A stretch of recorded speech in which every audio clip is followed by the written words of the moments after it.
Hi again. Welcome back to Mr. Ace Math. This lesson's on multiplying decimal. Some basic stuff you should know are the basics of multiplication and basic addition. So make sure you know those and let's get started.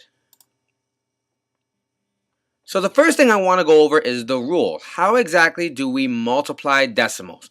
Well, it's pretty much like the same thing as multiplying regular numbers, but there's just a simple rule for how you place the decimal in your answer. Now let's go over that. Step 1 is just multiply. Multiply like you normally would. Number 2, count the decimal places in the question. Step 3, move the decimal the same number of places in the answer. So, let's take an example. Let's say we have 5.75 times 0.6. So, we've got 5.75 times 0.6. So our first step is to multiply. So let's do that.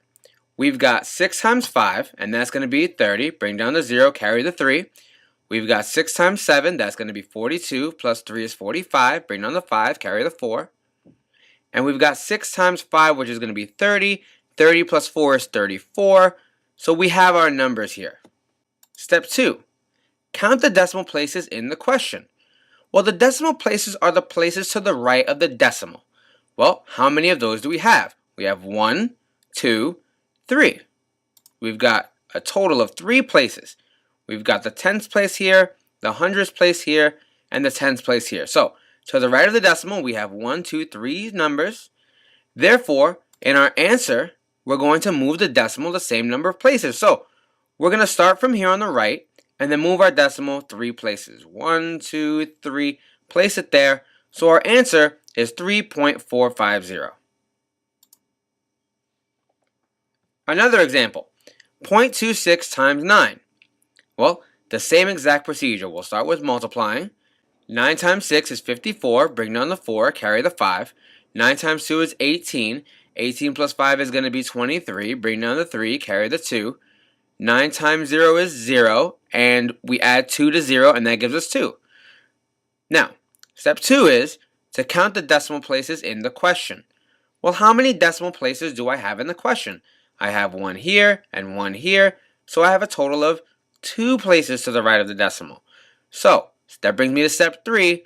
I'm going to move the decimal the same number of places in my answer, starting from the right.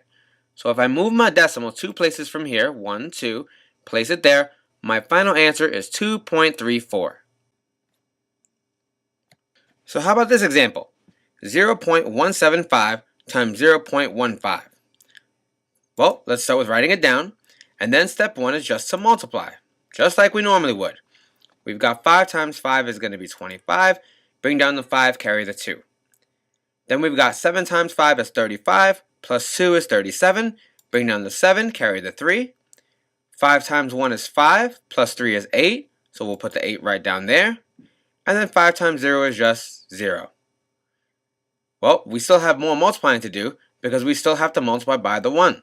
So, let's get rid of those numbers up top, put a placeholder, and then start our multiplication. 1 times 5 is 5, 1 times 7 is 7, and 1 times 1 is 1. And 1 times 0 is 0. We can always go to the extra place. So then, with these numbers, we just add them. We've got 5 plus 0 is 5. 7 plus 5 is 12. Bring down the 2, carry the 1. 1 plus 8 is 9. 9 plus 7 is 16. Bring down the 6, carry the 1. 1 plus 0 is 1, plus this 1 here is 2. And then we can just bring that 0 down. Now step 2, we count the decimal places in the question.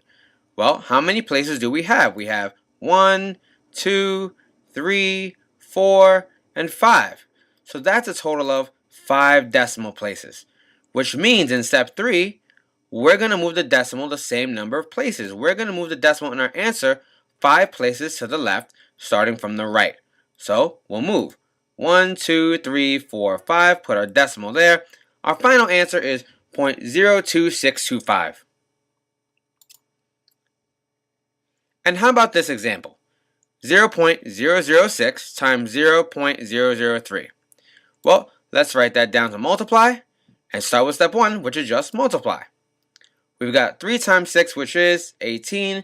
Bring down the 8, carry the 1. 3 times 0 is going to be 0, plus the 1 that we carried is going to be 1. Now, everything that we have here, the rest is all zeros, so we don't really need to multiply. All that's going to do is give us a string of zeros, so it doesn't really matter. Step 2, count the decimal places in the question.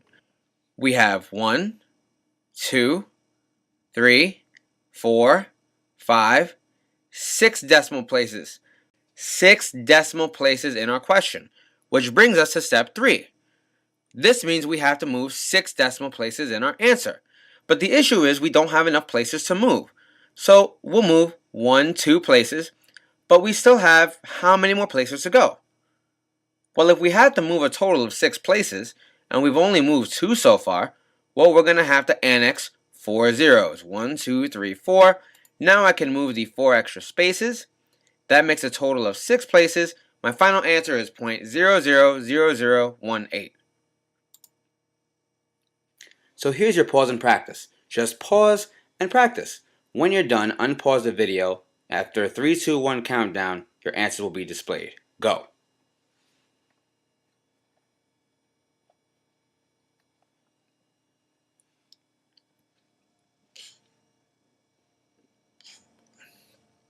So let's go over our answers. Number 1 is 2.31. Number 2 is 0.24. Number 3 is 3.552. Number 4 is 0.096. Number 5 is 3.555. Number 6, 296.4. Number 7, 0.7704. And number 8, 0.014. So let's review this lesson. True or false? When multiplying decimals, the decimal points must be lined up. That is false. For which operations is this true? Addition and subtraction. There are blank steps to multiplying decimals. Well, there are 3 steps. The first step is to multiply the numbers, just like you normally would. The second step is to count the number of decimal places in the question. These are place values to the blank of the decimal point. To the right, remember, decimal places are place values that are to the right of the decimal. The third step is to move the decimal to the left, the same number of total places as in the question. And if you need to move the decimal more place values than provided, then you must annex zeros. Don't forget to like, share, and subscribe. And thanks for using Mr. Ace Math. Don't just pass math, ace it.